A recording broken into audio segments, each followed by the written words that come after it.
Abra a tua Bíblia no Evangelho de Marcos. Eu amo essa história. Tem 3 coisas que nós precisamos fazer para alcançar o milagre. Quantas? 3. Fala para o seu irmão da direita e da esquerda. 3 coisas precisa acontecer sempre na tua vida para você ver milagres, para você receber milagres. Amém? 3 coisas. Capítulo 5 do Evangelho de Marcos. Essa história, pastores, me impactou, porque sempre eu ficava me perguntando, Deus, por que tem 2 histórias em um capítulo, 2 milagres? Mas era uma rota que estava sendo construída até Jesus chegar na casa de Jairo. Eu quero dizer, queridos, que o milagre, ele vem por uma rota, e essa rota nós construímos com princípios. Eu acredito numa palavra que transiciona a nossa mente, uma palavra que transforma a nossa mente. Amém? Amém ou não amém? É essa palavra que gera uma fé real, uma fé inteligente, uma fé viva e uma fé eficaz. Porque a Bíblia diz que a fé vem pelo ouvir a palavra de Deus. Coisa boa é ouvir a palavra de Deus. Coisa melhor ainda é praticarmos a palavra de Deus. Olha o que diz o versículo, então, do capítulo 5, versículo 22.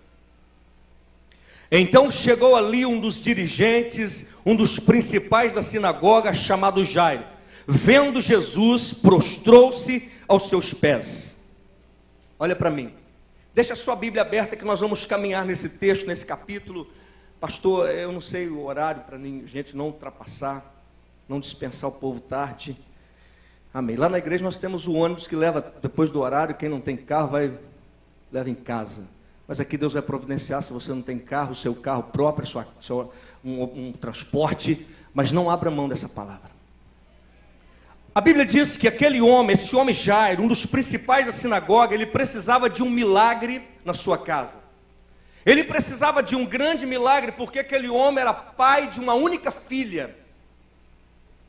E em Israel, principalmente na posição de Jairo, se ele perdesse a sua filha, seria um homem maldito, uma casa maldita, um homem sem herança, sem herdeiros. E aquele homem, queridos, esse homem chamado Jairo, algumas vezes, ele esteve em algumas reuniões onde Jesus operou milagres. Por exemplo, eu acredito que Jairo esteve em uma reunião onde 4 homens desceram com paralíticos sobre o teto, o telhado da casa de Jesus, onde Jesus estava em Cafarnaum. E quando ele volta para casa, é interessante que a Bíblia diz que ele viu, se maravilhou por causa do milagre que aconteceu. Eu acredito que quando ele chegou em casa, pensa um homem chegando em casa com a filha doente, com um verdadeiro caos instalado na sua casa. A esposa pergunta: e aí, meu amor? Eu vi, lembra daquele paralítico? Ele foi curado pelo Messias, por Yeshua. Imagine a cena, mas dentro da casa dele estava um verdadeiro caos. Eu quero dizer, queridos, que não é diferente nos nossos dias. Muitas vezes nós saímos das nossas casas, do seio da nossa família, e a gente vem para a casa do Senhor, e ouve a palavra, e sente a presença do Senhor, o mover do Espírito, mas quando voltamos para a nossa casa, nós conseguimos ver ali o verdadeiro caos. Gente doente, e gente drogado, casamento um fracasso, e aí nós precisamos ter algumas atitudes que aquele homem teve para atrair o milagre para a sua casa. A Bíblia diz que ele foi no meio de uma multidão e prostrou-se aos pés de Jesus. Isso, Israel, significa em hebraico barar. Barar é a bênção do Senhor, mas é a consequência, é a bênção. Mas para essa mesma palavra tem uma outra palavra que diz assim, berer. Berer significa prostrar-se, se ajoelhar-se aos pés do Senhor. É assim que um judeu era abençoado. Ele precisava da bênção do milagre, da bênção da cura da filha de 12 anos. Primeira coisa, queridos, que nós precisamos abrir mão para ver milagres, é o que Jairo fez. A primeira coisa que Jairo fez foi abrir mão de uma coisa que destrói o homem, que acaba com a igreja, que destrói a família, chamada orgulho. Olha para o seu irmão da direita e da esquerda e fala: orgulho é uma desgraça. Desgraça não é palavrão não, viu, irmãos? Está na Bíblia. É ausência de graça. Talvez a pessoa assuste, esse cara xinga demais. Eu fui um pastor orgulhoso. No meu primeiro ano, pastor Claudeci, eu comi, sabe o que em Colatina? Arroz puro, com lágrimas, quando tinha arroz. Pensa em capenga. E no meu primeiro ano teve uma conferência profética, a primeira conferência profética que aconteceu no Brasil. Eu estava lá na Igreja Batista Lagoinha, fui de carona. Pensa em capenga. Eu não tinha dinheiro para lanchar naquela conferência. Estava ali porque alguém me proporcionou. Vocês conhecem o pastor Hudson Jett? Eu também conheço há muitos anos, há quase 14 anos atrás nós nos conhecemos e nos relacionamos até hoje. Uma amizade bonita, temos uma aliança de andar juntos.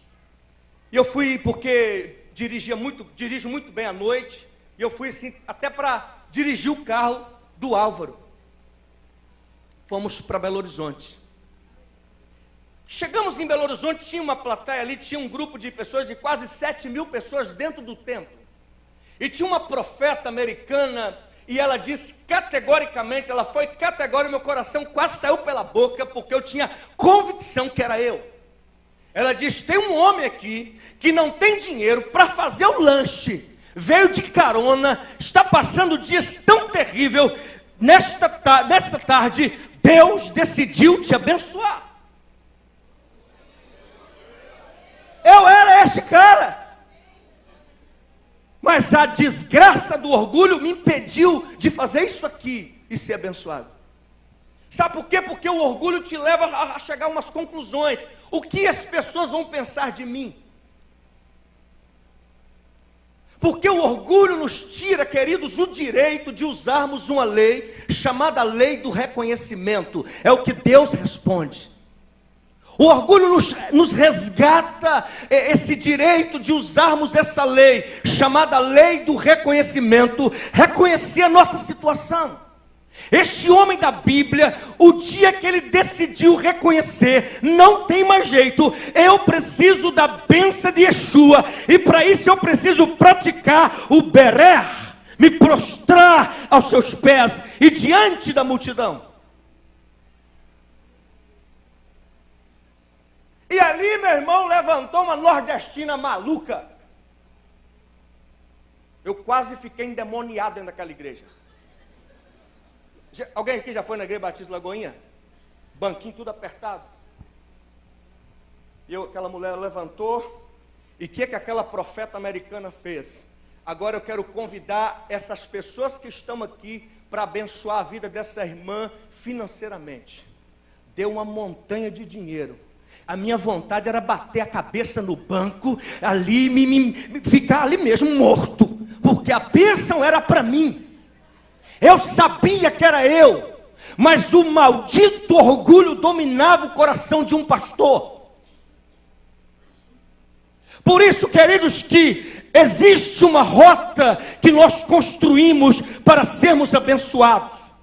Este homem precisava de uma ação, de uma intervenção de Deus, que mais ninguém poderia fazer. Eu estou falando de um homem de destaque, e de um homem que não tinha problema financeiro, e de um homem que não tinha problema ali de ética, mas um homem que tinha um problema de doença incurável na sua casa. Mas para isso ele precisava de quebrar na sua vida pessoal a primeira coisa chamada orgulho. Eu sempre questionei, pastores, por que a Bíblia diz que os tímidos não herdarão o reino dos céus. É pesado isso. os alcoólatras, os afeminados. Tem uma galera que não é do reino de Deus. Mas dentro dessa galera tem os tímidos. Aqui não tem isso não, tímidos não. Sabe por quê, queridos? Timidez não tem como desvincular a palavra, o timidez, o tímido de orgulho. Todo tímido é orgulhoso. Toda essa pessoa que fica assim no cantinho, ai, eu não consigo falar da minha vida, eu sou muito tímido, isso é orgulho. Essa praga vai ter que sair da sua vida hoje, porque você precisa de milagres, a tua casa precisa de milagres, a tua vida pessoal precisa de milagres, e quem recebe isso, receba e glorifica este Deus. Eu preciso de milagres nesta noite. Orgulho. A Bíblia diz que o orgulho precede, anuncia, denuncia a ruína de um homem. Nós não temos tempo, irmãos, para mergulhar nesse negócio, para você viajar na Bíblia. Os homens orgulhosos da história da Bíblia, reis que começaram bem, começaram buscando a Deus, invocando o nome do Senhor, e terminou mal por causa do orgulho. Chegou no coração. Orgulho te tira o direito de usar uma lei chamada lei do reconhecimento. De reconhecer o estado que você está vivendo, a situação que você está vivendo, e se torna aquela pessoa isolada, no isolamento. Eu quero dizer que Deus não age no isolamento. Quem age no isolamento é Satanás. Você já viu uma pessoa, eu sempre falo na igreja que a depressão, ela tem uma antessala. Qual é a antessala da depressão? É a frustração. Ninguém entra na sala da depressão sem antes passar um período de tempo na sala, na antessala, chamada frustração, porque ela está frustrada. E depois ela entra no isolamento, chamado depressão, o quarto escuro. Lá quem está agindo é Satanás. Tem muita gente que está pensando, estou arrebentando, está nada. Estão no isolamento, por causa da sua timidez. Eu quero dizer que a Bíblia diz que o espírito que habita em nós não é um espírito de timidez, e sim de ousadia e de intrepidez, para tomarmos posse e daquilo e que Jesus conquistou na cruz do Calvário. Diga orgulho. Só os vivos. Orgulho tem que sair da minha vida nesta noite, para eu ver e receber um grande milagre do meu Deus. Tem que sair.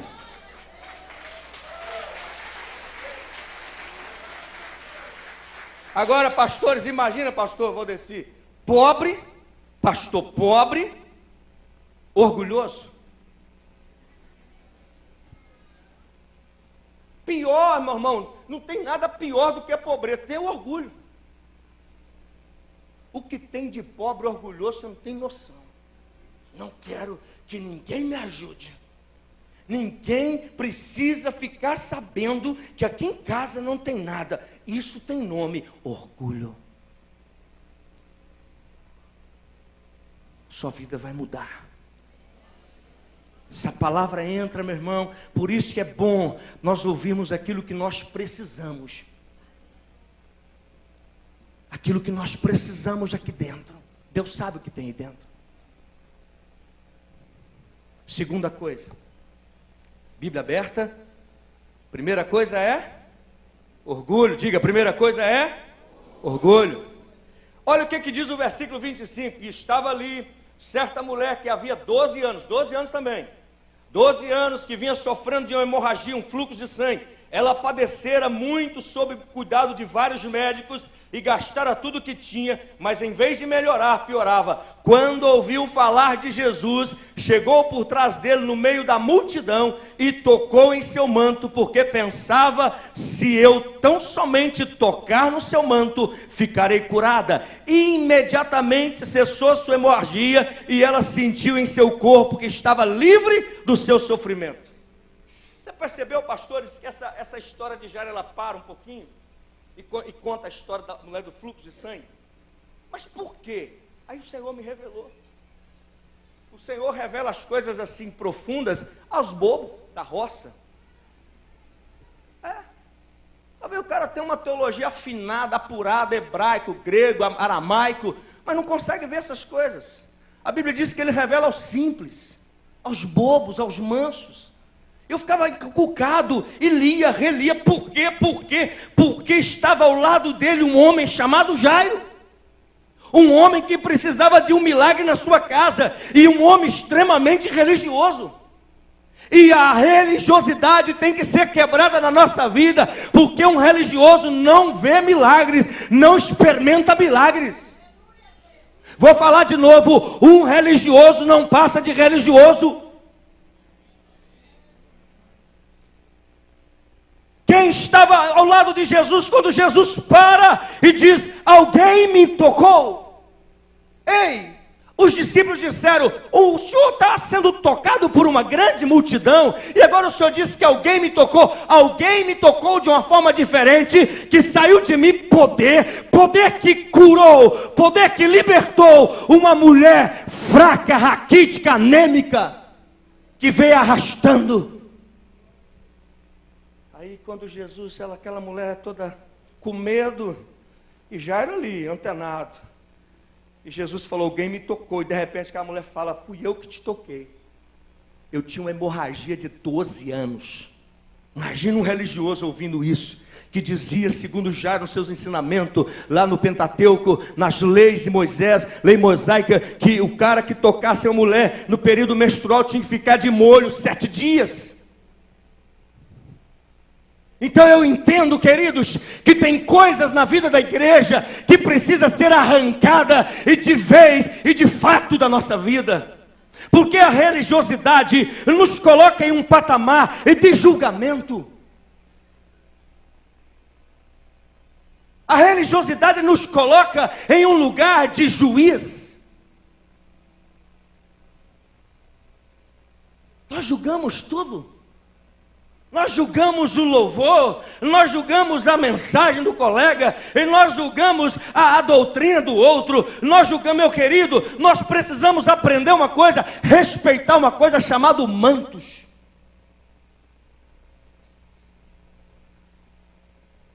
O apóstolo, o profeta, o evangelista, o pastor, o mestre, para a edificação do corpo. Tem gente que precisa de milagres, mas vive apontando o dedo para outras pessoas, dizendo, nossa, mas aquela casa lá está uma bagunça. Esquece da sua própria vida, esquece do seu próprio umbigo, e vem na tarde da bênção, e vem na noite da bênção, e vem no sábado da bênção, e vem na bênção, e vem na bênção. Mas cadê a bênção? A bênção, eu quero dizer que a bênção começa por berré. Alguém que se humilha, e não diante do problema, não diante da circunstância, mas se humilha na presença do Messias, do soberano, daquele que pode, porque a Bíblia diz que aquele que se humilha, e debaixo da potente mão do Senhor, Ele o exaltará no devido tempo. Aquele homem, ele estava ali ouvindo tudo aquilo, e ele pensou, ele não ficou imundo por ter sido tocada por uma mulher que não tinha apenas 5 dias, era 12 anos. Coitado das mulheres, algumas sofrem mais do que as outras já fazem uns tratamentos para sofrer menos no período menstrual. Imagina aquela mulher, uma certa mulher, que nem nome a Bíblia colocou, uma certa mulher, 12 anos de sofrimento.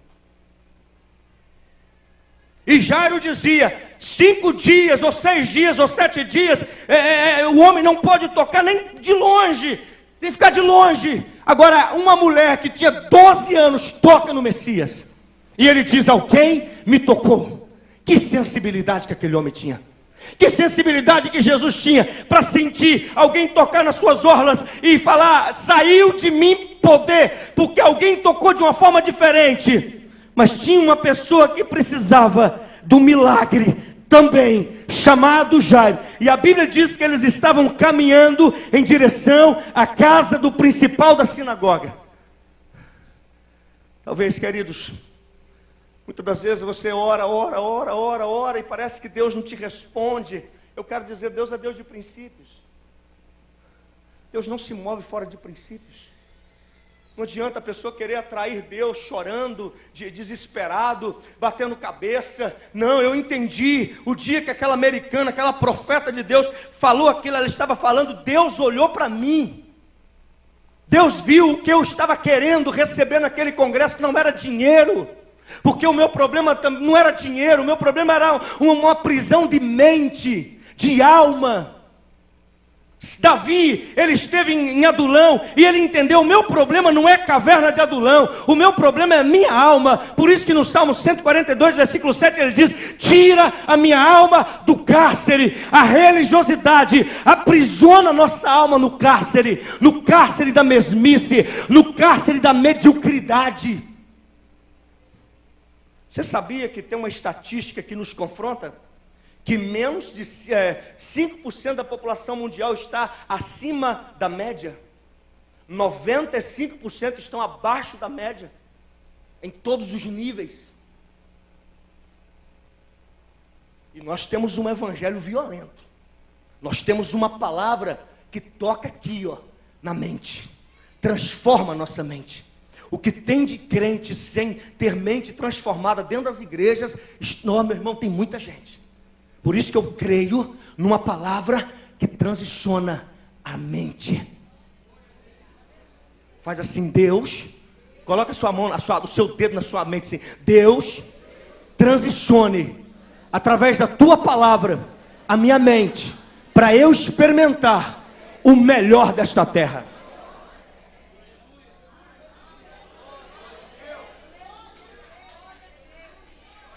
Pode exaltar o nome do Senhor.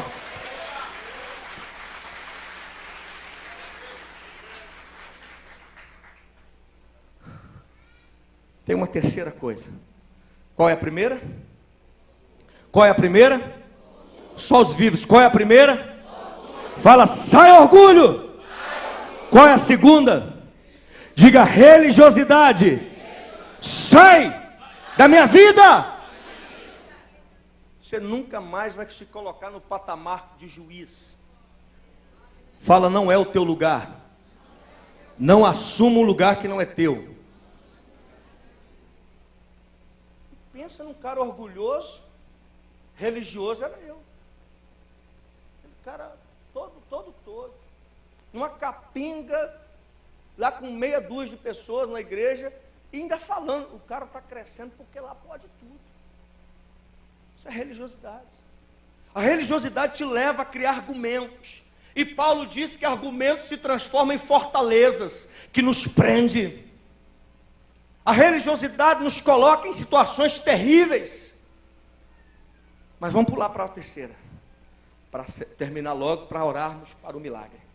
Porque se isso tratar na sua vida, essas três coisas, se você identificar isso e reconhecer, eu quero dizer que o milagre acontece na tua casa, você estando aqui. Ah, você não entendeu nada, pastor, isso é heresia. Heresia? Você sabe por que o milagre aconteceu na casa de um centurião romano, oficial romano, que comandava 100 homens, que não achou digno de Jesus ir na casa dele, mandou o sacerdote, e sabe por que os sacerdotes disseram para Jesus? Insistiram, insistentemente, eles diziam, este homem merece que o Senhor venha na casa dele, entre na casa dele, porque ele tem um servo doente. Aí eles falaram, por quê?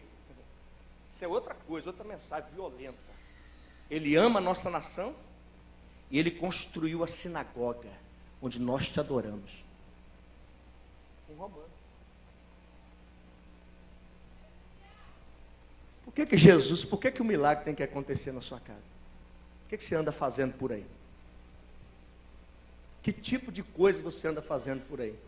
Que tipo de coisa você anda falando por aí das pessoas?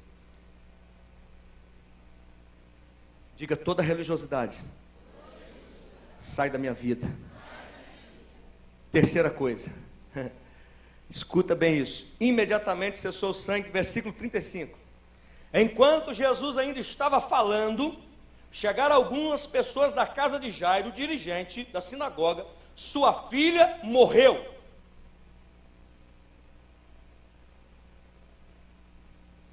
Que péssima notícia, hein? Sua filha está morta. Mas eles dizem mais. Disseram eles: não precisa mais incomodar o mestre. Não fazendo caso do que eles disseram, Jesus disse ao dirigente da sinagoga: não tenha medo, tão somente creia. Qual é a terceira coisa que ele precisava resolver na sua vida, antes que o milagre chegasse na sua casa? Toda a incredulidade. A gente fala assim: eu não sou incrédulo, pastor Rogério, eu creio em tudo. Se eu te falar com você que quando eu era menino, na faixa pensa num menino impregnado, uns 11 anos, morávamos lá em Mantena, no fundo da igreja metodista tradicional, minha mãe era zeladora da igreja, nós fomos criados sem pai, pensa em miséria, nós sofremos fome morando no fundo da igreja, porque aquela igreja não lia a Bíblia. Porque a Bíblia diz que o compromisso da igreja é com a viúva e com os órfãos. A viúva passando fome e os órfãos passando fome no fundo de uma igreja. Com 15 anos eu falei: igreja, eu vou para o mundo. Fumei meu primeiro cigarro e tomei minha primeira dose de cachaça. Com jurubeba. Viciei em pinga com jurubeba. Era um alcoólatra. Mas queridos, eu fico pensando, como pode um negócio desse? Eu creio. E quando eu tinha 11 anos, eu tinha lá atrás da igreja tinha uma fossa. Era uma cisterna, depois passaram para ser uma fossa, onde caía lá os negócios lá do banheiro da igreja. Eu deitava na beira daquele poço redondinho, fundo, e ali jogava cobra que caiu do pé de coco que tinha no quintal da igreja, caco de vidro, e eu ia para lá para bater um pedaço de pau na cabeça da rã. Pá! Teve um dia que eu errei e desci de cabeça para baixo. Com 11 anos, caí na merda. Talvez você não conheça um pastor que literalmente caiu na merda de cabeça. Eu, Ademar de Souza Neto. Minha vida foi sofrida, meu irmão. Agora, com 11 anos de idade, dentro daquele buraco negro, fedorento, eu vi uma grande mão que me tirou de lá de dentro e me trouxe para fora. Uma mão, eu só vi uma mão, a mão do poderoso Jeová, do Deus tremendo. A Bíblia diz que tudo é possível ao que crê. A Bíblia diz que Jesus olhou para o principal da sinagoga, o principal da sinagoga Jairo, que já tinha resolvido a sua questão de orgulho, que já tinha resolvido a sua pendência teológica de imundícies. Queridos, agora ele precisava ser crente. Crê.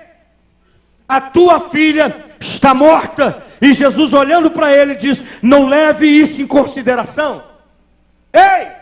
O que o Senhor está falando para nós nessa noite? Ô João, ô Maria, não leve em consideração esses relatórios. Creia somente que Deus é poderoso para mudar isso na sua vida. Minha esposa sempre foi evangélica.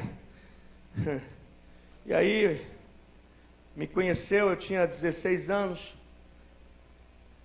Mas ela não podia me namorar porque tinha uma questão de doutrina que não podia namorar com ímpio. Como não pode mesmo, né? Até hoje não pode. Mas ela me amava tanto. Ela tinha tanta convicção que eu ia casar com ela, que ela falou: pode me excluir, eu não vou ficar excluída do reino de Deus, o Senhor não vai me excluir, mas eu preciso casar. Ela tinha 15 anos. Hoje eu não entendo que casamento virou um negócio, ninguém quer casar. Tem uns tal dos ficantes por aí, crente ficante, tendo relação sexual fora do casamento. Meu Deus, Eu com 18 anos, eu estava no altar casando, era ímpio, mas pensa num cara de princípios que nunca se relacionou fora do contexto de casamento. Hoje eu vejo o resultado na minha casa.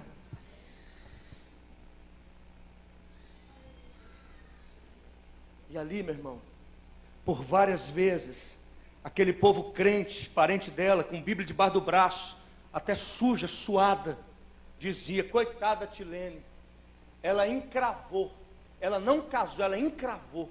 Ficava pensando, mas que negócio de mineiro lá, Belo Horizonte, encravar, porque unha encravada é um negócio doido. Eu era como uma unha encravada na vida dela. Sabe por quê, queridos? São crentes que não crêem na transformação de pessoas. São pessoas que estão falando, estão aqui na igreja, ouvindo da palavra, bebendo desse alimento, comendo desse alimento, e dizendo, e pensando no ente querido, e pensando no marido, e pensando no filho, e pensando no pai, e pensando na mãe, dizendo, não tem jeito. Eu quero dizer que aquela menina estava morta. Para os que trouxeram o relato, para eles acabou. Não incomode mais o mestre. Tem pessoas dizendo assim: irmã, não ore mais nesse propósito. Pastor Rogério, para com esse negócio de tarde da benção, porque já era, não vai acontecer mais. Já entregou, já lavamos as mãos. Eu quero dizer que a Bíblia diz, continua dizendo, Ele é o mesmo hoje, ontem e será eternamente. Ele diz assim: quem crê, tudo é possível àquele que crê. Tudo é possível, tudo se torna possível ao que crê. Vamos para a tua casa, Jairo. Então somente creia. E Jesus chega lá e coloca aquele monte de gente que estava chorando, que ganhava, recebia para chorar. Eu quero dizer que tem gente que recebe de Satanás para chorar sobre a sua derrota. Você sabia que é mais fácil chorar diante do caos de uma pessoa do que se alegrar com a vitória dela? Chorar sempre é mais fácil, porque sorrir quando alguém vence na vida é uma questão de caráter. Chorar diante de um caos de alguém, todo mundo chora. Você chega num velório, você nunca viu aquela pessoa, mas por ver todo mundo chorando, você começa a chorar.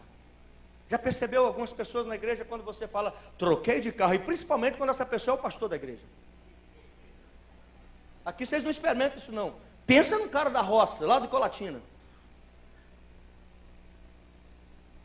O meu povo, eu ensino isso para eles. Chorar com os que choram é fácil. Eu quero ver se você se alegrar com a minha vitória, com a minha conquista.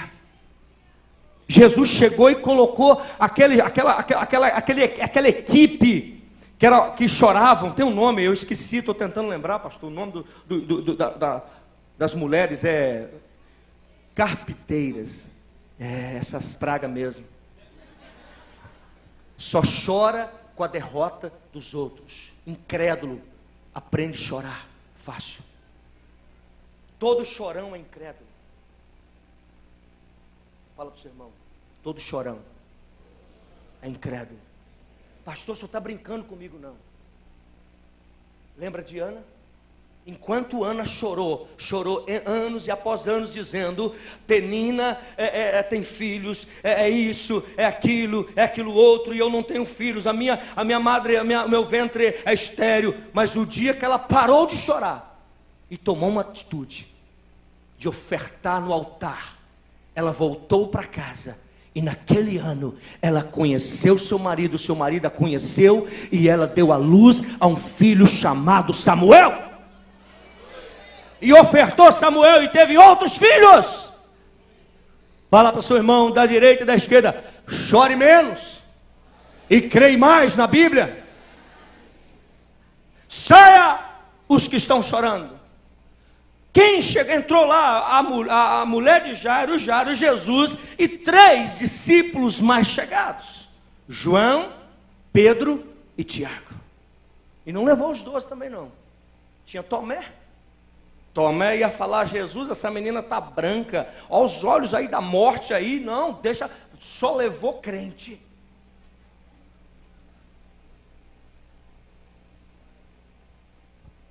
Eu tenho 18 anos que sou pastor. E nesses 18 anos, Eu já vi muita coisa. Coisas que para muitas pessoas não tinha jeito. Era a palavra final da doença, da AIDS, do câncer, da ruína financeira, é o fim. E o Senhor entra em ação quando essa pessoa crê e diz assim: é o começo dos seus melhores dias. Aquelas pessoas trouxeram um relato para aquele homem. Você ouve relatos todos os dias da sua casa. E quando você ouve o relato da sua casa, qual é o seu posicionamento diante da palavra que você ouve? Eu quero dizer uma coisa, queridos. Se você não tem uma coisa boa para falar, fique quieto. Eu aprendi com Deus. Quando Deus decidiu quebrar o silêncio, Ele diz: haja luz e houve luz. Sabe o que eu aprendo com isso? Que o silêncio é rico. E para eu quebrar o meu silêncio, a palavra tem que superar o valor do meu silêncio.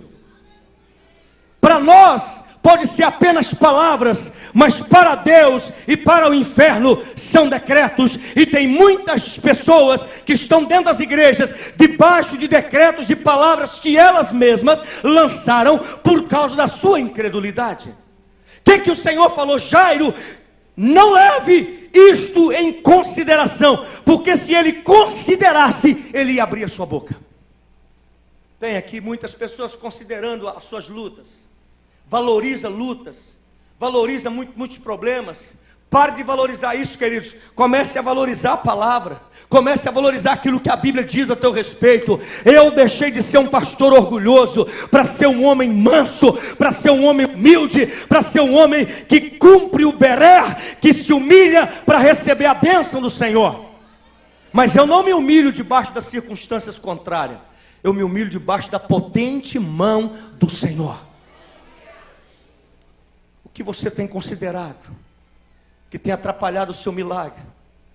Considera muito as finanças. Eu quero dizer, irmãos, não tem problemas, não tem quantidade de dívida que o Senhor não possa te dar graça para sair delas.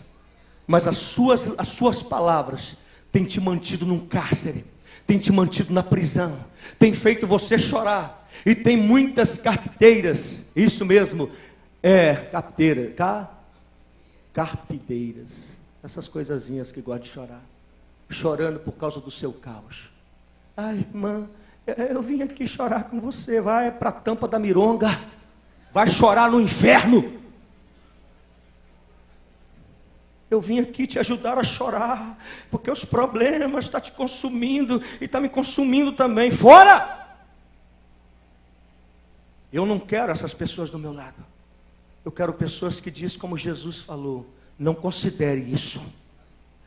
Não considere, irmã, esse filho ainda viciado. Não considere esse marido no alcoolismo. Não considere esse marido no mundo. Comece a considerar aquilo que está escrito na tua palavra, que você e a tua casa vai servir ao Deus dos exércitos, ao Deus vivo. Considere o que a Bíblia diz, o que a Bíblia nos manda a considerar. Passe a considerar aquilo que traz à existência o que não existe. Porque Paulo diz o seguinte, para encerrar, que a nossa luta, que a nossa tribulação é leve e momentânea. Sabe, pastores, que é sim de crente, por causa de uma boca incrédula, dizendo: Deus, pastor, eu não aguento mais. Nós ouvimos isso direto. Pastor, eu estou chutando o pau da barraca, eu não aguento mais o sofrimento. Mas o que a Bíblia diz? Paulo diz o seguinte para os coríntios, 2 Coríntios 4, 6. Nós precisamos renovar o nosso homem interior a cada ciclo de 24 horas. Para não termos uma boca incrédula, eu preciso me renovar num devocional, eu preciso me renovar lendo a palavra, porque senão, queridos, e diante de um relato desses, eu vou me desesperar. Aí Paulo diz o seguinte, que a nossa leve e momentânea tribulação produz algo mais pesado, que é a glória de Deus, que é o poder de Deus, que é a glória manifesta de Deus nas nossas vidas. Mas uma boca que não acredita na palavra, um homem incrédulo, ele diz que está pesado, e o que é momentâneo, ele eterniza. Isso não vai passar, pastor. Essa tribulação não passa. Eu quero dizer, filho, passa. Passa. Tribulação é dor. Eu quero dizer que toda dor passa. Meu sogro está com câncer no estágio final. Eu liguei para ele hoje. E agora o médico falou, olha, vai trocando a morfina de 6 em 6 horas, de 5 em 5 horas. Liguei para minha sogra antes de estar aqui e falei, comece a dar de 4 em 4 horas. Daqui a pouco vai passar de 3 em 3 horas. E as pessoas da igreja que vão lá, que ele mora lá na roça, no terreno, chega lá pensando que vai encontrar um cara destruído, abatido. Ele diz assim, olha, eu estou sofrendo com essa enfermidade, mas eu não vou abrir minha boca para blasfemar contra o meu Deus. Isso é crente. Isso é gente crente. Isso é pessoas que crê. Se o Senhor não me curar, eu quero dizer que ainda que esse corpo, Paulo estava dizendo, ainda que esse corpo venha se corromper por causa de tantas coisas, tantas enfermidades, contudo o homem interior, aquele que é eterno, se renova a cada ciclo de 24 horas. Eu quero dizer, queridos, que a dor, ela passa, mas a desistência é eterna. A incredulidade poderia levar Jairo de desistir da sua única filha. Eu quero dizer que tem pessoas que têm desistido da sua família. Essa noite é uma noite importante na tua vida mesmo. Você aí. Você que desistiu de alguém. Aquele homem, ele estava diante de palavras de pessoas. Não incomode mais o mestre. Acabou. E Jesus olha para ele. Imagina o olhar de Jesus, sereno, dizendo, Jairo, não considere isso. Pare de considerar aquilo que o Senhor já falou, não considere. Não valorize isso. A dor vai passar. Não deixe a dor influenciar sua boca. Não deixe o momento influenciar sua boca, de um homem, de uma mulher incrédula. Não deixe as circunstâncias falar por você. Nos piores momentos, mantenha-se calado. Abra a tua boca só para falar com o Senhor, só para exaltar o nome do Senhor. Mas não permita que no meio do caos, no meio da tragédia e no meio de um relatório negativo, venha mudar a sua linguagem. Porque a sua linguagem é tudo. Tudo que nós temos é uma linguagem do reino de Deus. Tem gente que está no reino, mas a linguagem delas são piores do que os mundanos. Fica de pé no seu lugar. Eu não sei se você esperava isso. Não sei.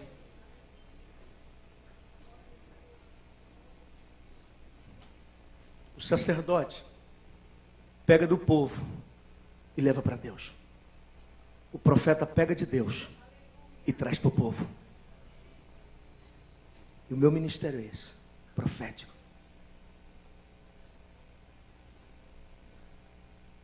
Três coisas aquele homem teve que se retratar: orgulho,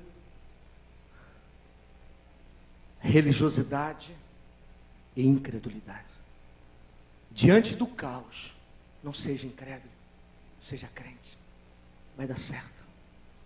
Já deu certo.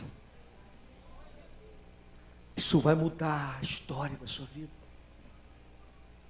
Quando os pastores de Colatina, pastor Claudeci, diziam, você não vai conseguir casar os seus filhos.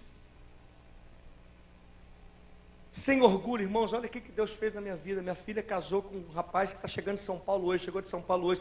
Pensa no menino jovem, cardiologista. Num médico top, crente. Abre mão de qualquer coisa para servir. É discipulador na igreja. A Thalita, que as pessoas diziam, minha mais velha, não vai casar. O esposo dela está viajando para Belo Horizonte semana que vem para um congresso de... Ele é médico veterinário. Um mexe com gente, outro mexe com bicho. Eu posso ter cachorro, que vai ter um médico, e o outro vai tratar do sogro. E o meu filho Davi foi para o seminário. Eu não sou bobo, né? Voltou agora, e daqui a alguns anos, daqui a 7 anos, ele já vai assumir o manto. Sabe, queridos? Mas por causa de uma atitude que eu tive, no meio dos piores relatórios, eu decidi acreditar em Deus. Eu decidi acreditar na palavra. Tem muita gente abrindo mão da palavra para acreditar naquilo que a televisão está falando. Pastor, mas a televisão falou isso. Acredita mais naquela coisa do Jornal Nacional, tudo, a maioria das reportagens deturbadas. Acredita, não vai ter jeito, pastor, a crise. Quero dizer que para nós crentes, crise tem um grande sinal. Quanto maior a crise, maior é a tua oportunidade. Eu fiz das maiores crises da minha vida, da minha existência, depois que eu entendi que eu precisava dessas 3 coisas bem consolidadas na minha vida: abrir mão do orgulho, abrir mão da religiosidade e abrir mão da incredulidade. Porque, pastor Valdeci, a incredulidade leva a igreja a falar assim o seguinte: a minha realidade não é essa. Quantas vezes eu fui em grandes congressos, homens e outras nações, para desatar a nossa mente, e eu via aquilo tudo e saía de lá dizendo: não é a minha realidade. Não é, Claudeci? Não é a minha realidade em Colatina. Isso não cabe em Colatina. Mas como se Deus fosse limitado. E o Espírito Santo me pegou. Falou: deixa de ser besta, rapaz. A sua realidade é a palavra. Você é aquilo que a Bíblia diz que você é. Você pode aquilo que a Bíblia diz que você pode. Você vai chegar exatamente aonde a Bíblia diz que você vai chegar. Não permita que as circunstâncias digam que a sua realidade é mentirosa. Agora a realidade da palavra é verdade. Eu tenho experimentado dias bons naquela cidade, que muitos saíram dali dizendo: Colatina não tem jeito. Eu quero orar por você nessa noite. Eu não sei como você entrou por aquela porta. Eu sei como eu entrei. Eu não sei o que você veio buscar aqui. Eu quero dizer, queridos, não saia da tua casa sem expectativas. Expectativa é o combustível para o milagre. E se essa palavra gerou uma expectativa na tua vida, que tem jeito para aquela situação que você estava dizendo, que algumas pessoas já estavam até chorando com você, dizendo: desista. Tem gente que fala para você, chora com você e fala: desista, porque ela não vai suportar a sua vitória. Fica antenado, fica ligado. Eu quero te convidar a dar um passo de fé. Estou falando em apelo para ninguém entregar a vida para Jesus. Eu quero que você venha aqui, para que as prisões, para que a linguagem se alinhe com a boca de Deus. Quando a Bíblia diz que os meus planos, que eu vou muito além daquilo que você pensa ou pede, a Bíblia está dizendo: alinhe os seus pensamentos com os pensamentos de Deus. Alinhe a tua boca com a boca de Deus. Ah, queridos, eu não sei qual é o impossível na sua vida. Eu não sei. Eu já vivi dias como líderes de voltar para casa chorando e perguntando: Deus, como vai ser o meu amanhã? Mas o Senhor, o Espírito Santo, me ensinou a construir uma rota, a rota do milagre, a rota da vitória, a rota da bênção, queridos.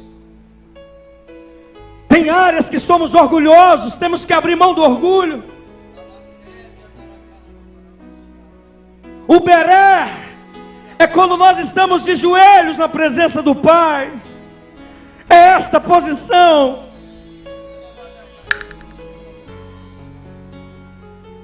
A consequência é a bênção, mas a condição é eu estar prostrados diante do meu Senhor. Eu não me prostro diante de problemas, eu não me prostro diante de más notícias, mas eu corro para Deus e me prostro diante dele. Oh, irmã, Deus visita a tua casa nesta noite. Fica antenada. Como o centurião disse para os homens: fala para Yeshua apenas uma palavra. Apenas uma palavra. E Jesus não tinha visto fé em Israel como a daquele homem. Oh, ribalabassuri andalabas. Oh, Espírito do Deus vivo, Espírito Santo, aquele que veio contra a minha vida para remover, vem com violência, vem com força para remover o orgulho, para remover a minha religiosidade, a minha incredulidade. Meus lábios diziam que não era possível. Ó Espírito Santo, Tu és o mesmo. Comece a agir neste momento. Comece a tocar na vida desta pessoa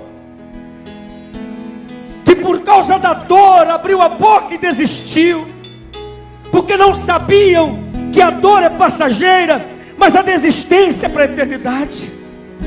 Oh meu Deus, quantas pessoas carregando o peso da desistência. Meu Deus, porque um dia liberaram um decreto, não tem jeito mais, não tem jeito mais para esse filho, não tem jeito mais para essa filha, não tem jeito mais para esse casamento.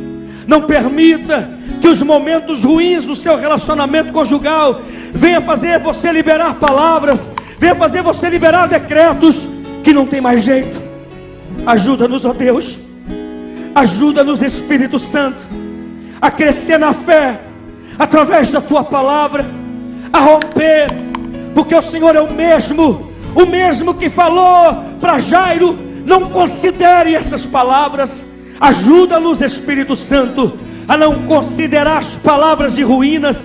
Ajuda-nos a não considerar aqueles que choram por causa do nosso caos. Ajuda-nos, Espírito Santo, a nos levantar nesta noite, Pai, para um novo tempo, para construirmos uma rota de milagres, que a nossa família, que a nossa geração vai experimentar grandes milagres. Oh Espírito Santo, receba o nosso clamor. Clamar, Espírito Santo, nós sabemos, é tornar conhecida diante do Senhor.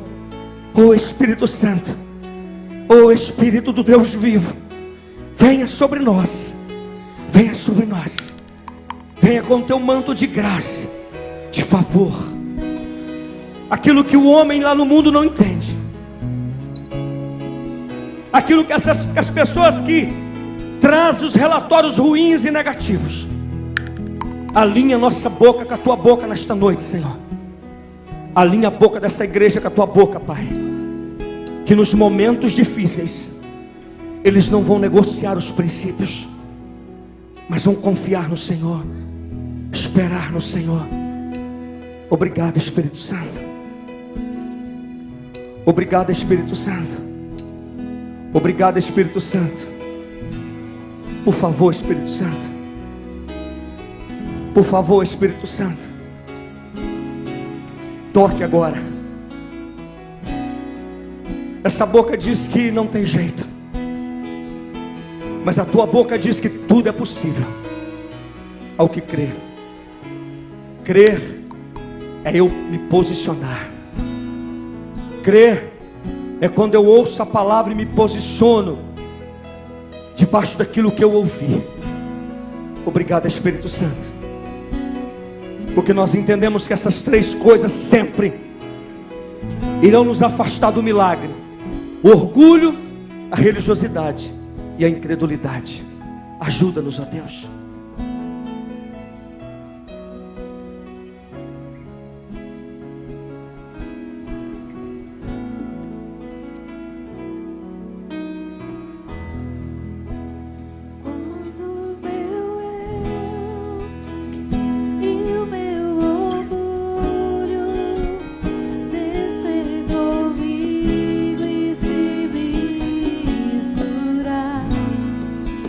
Com as águas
teu amor me purifica.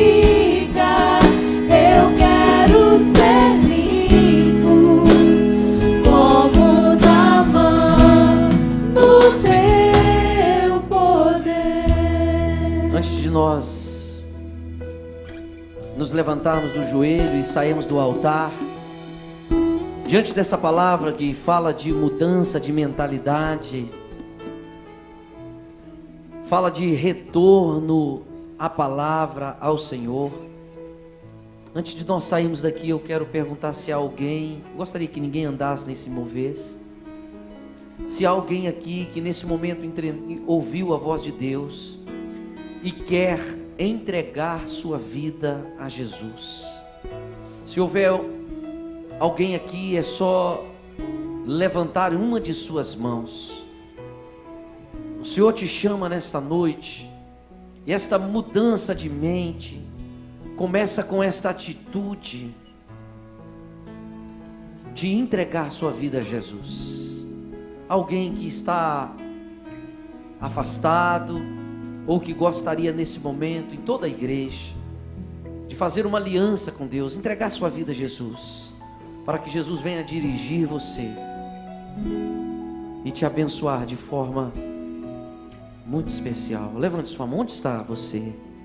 Eu não quero terminar esse culto sem dar esta oportunidade para você. Hoje o Senhor te chama. Hoje o Senhor te chama. Onde está você? Você que tem resistido à voz do Espírito Santo já por várias vezes. Irmãos, filho de crente, esposo, esposa de crente não herda o céu. Cada um precisa tomar uma decisão. Talvez você não tomou essa decisão até hoje. Eu quero não insistir, mas te dar ainda esta oportunidade. Alguém, levante uma de suas mãos onde você está. Você vai sair daqui nesta noite com essa decisão tomada. Há alguém em nosso meio? Há alguém? Glória a Jesus. Eu entendo que a oportunidade foi dada. Eu entendo que Deus falou com a igreja de forma muito especial. E agora, Senhor, muito obrigado. Muito obrigado, Senhor. Em nome de Jesus. Fique de pé no seu lugar. Acho que dá para você voltar para o seu lugar. Nós já estamos encerrando. O pastor Valteci vai dar a bênção apostólica, abençoando esse trabalho. Volte aí, nós estamos quase terminando. Logo após a bênção apostólica, o Chamas vai cantar uma música bem alegre, para nós sairmos celebrando ao Senhor. Eu quero despedir dos irmãos, amigos da internet.